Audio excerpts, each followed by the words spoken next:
It's no secret that Marvel has been having it rough with their movie releases ever since Avengers Endgame. Phase 4 of the MCU was met with mixed reception, and a lot of people criticized Marvel for putting quantity over quality. The beginning of Phase 5 marked an opportunity to return to form, starting off with Ant-Man and the Wasp Quantumania, which also served as a big screen debut of our new big bad, Kang the Conqueror. So really, Marvel had to get this one right? Well, it's been a few weeks, and I think it's safe to say they got it very, very wrong. The critics absolutely hate it, and general audiences are indifferent at best. It's not just reviews either.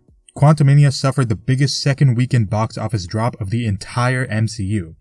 By some metrics, worse than even Batman v Superman, so suffice it to say, Marvel is definitely panicking. Martha! All of this begs the question though.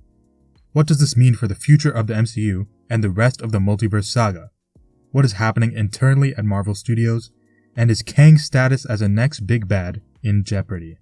First of all, let's talk about the next Avengers movie. Avengers: The Kang Dynasty is set to come out in 2025, and will obviously involve Kang in a big role. What you might not know though, is that this movie is being written by the same guy who wrote Quantumania, Jeff Loveness.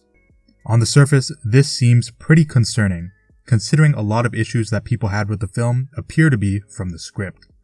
Well, if we look deeper, it gets even worse. If we take a look at Jeff Loveness's Wikipedia page, we can immediately see that he has zero film writing experience prior to writing the new Ant-Man film. His most notable experience is that he has written 6 episodes of Rick and Morty and a few Marvel comics in 2015 and 2017. This raises the question, why would Kevin Feige hand the keys to the franchise to someone with so little relevant experience? The writers and directors of Avengers Infinity War and Avengers Endgame had to prove themselves first, with Captain America the Winter Soldier and Civil War.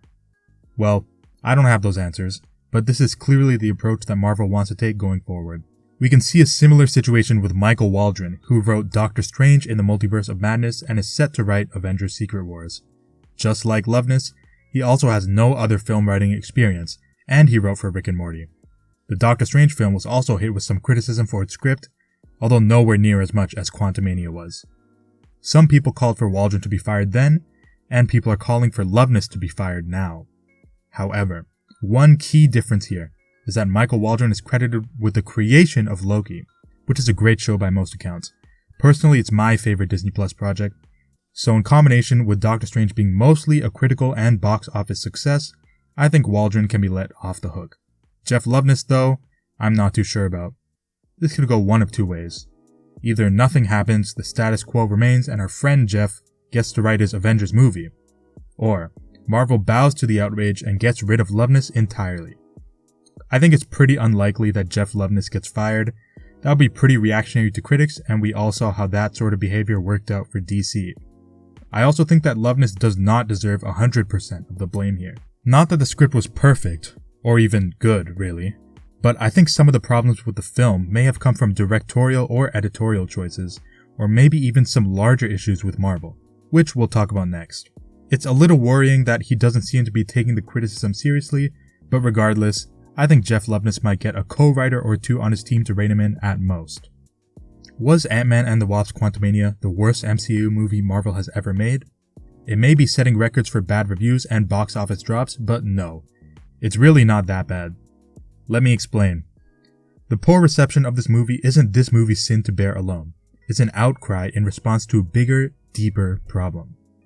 The marketing hyped this movie up to be the big debut of Kang the Conqueror, and the promotional material was a bit misleading in setting up the premise of the film.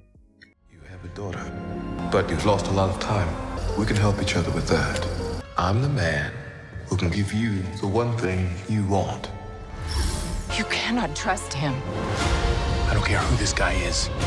I just lost so much. I think this all led people to anticipate a much grander and darker movie than what we ended up getting, which was a pretty typical Marvel movie with some quippy side characters, predictable plot progression, and lackluster CGI. I definitely wouldn't say it's worse than Thor: Love and Thunder, like the Rotten Tomatoes scores might suggest, but the hype and expectations set this movie up for failure. Again, this was preventable. Marvel fatigue is only a problem if the content isn't good, but there is more at play than just a bad movie. Marvel knows this, and they're definitely taking some notes. They know that people want some more variety, so some of their upcoming projects are probably going to take some inspiration from The Winter Soldier or Netflix's Daredevil for a darker tone. I'm excited to see those, but that doesn't address the bigger problem here. Let's talk about the current slate for the Multiverse Saga. When Marvel first announced their plans for Phase 5 and Phase 6, here's the list of projects and release dates they gave us, along with Deadpool 3 a few months later. Then they had to shuffle some things around after the production of Blade fell behind schedule. And this is about the most recent official slate we have. Most notably, we can see Secret Wars was pushed back by 6 months, which opens 2 new movie slots. However, it looks like Marvel is now taking some of those quantity over quality criticisms to heart because there are some reports of projects being pushed back to space out releases, mainly on Disney+.